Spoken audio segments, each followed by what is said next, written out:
Today was the last session that I held at Wingate School for that 8-week curriculum for 16 to 18-year-olds. And my aim today was to say, we've done so much in 7 weeks that I need you to put this into a 1-page ready money plan. It was all about making everything they've learned practical and actionable for when they go to university or when they start working, or if they're still figuring things out. And so we went through everything that we've learned, and we put together rules for what they do when it comes to saving, to spending, to investing, to their core values, how they look at their goals. And the things that stood out to me were, when I asked them to raise their hands on if they've taken anything away, everyone put their hand up to say they've taken so much away from these 8 weeks.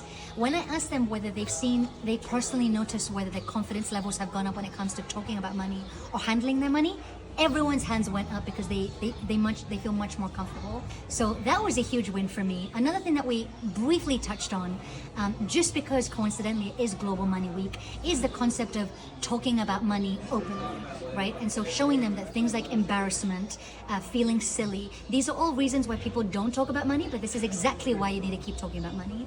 And the last thing I talked about, again, to make this actionable for them, is to say, I want you to be able to describe this course for when you maybe go to, apply to jobs or university applications, so you can see what you've taken away. And seeing them write down a whole paragraph or even a couple of lines on, here's what I learned from this course, here's how it's shifted my mindset when it comes to thinking or viewing money, and here's how confident I now feel. Again, wrapped it up for them to be able to describe and explain how important it is for them.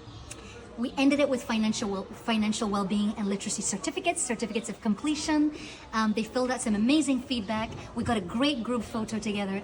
But all this to say that the main point of today, and even for whenever you decide to teach children, or if I am to help teach your young adults at schools and otherwise, is it needs to be practical and it needs to be actionable, and people need to feel safe to voice their opinion and to ask questions. And so that culminates these 8 weeks. I can't wait to put it all onto paper, and please do follow the YouTube channel where I built a playlist on building financial literacy programs at schools. Thank you.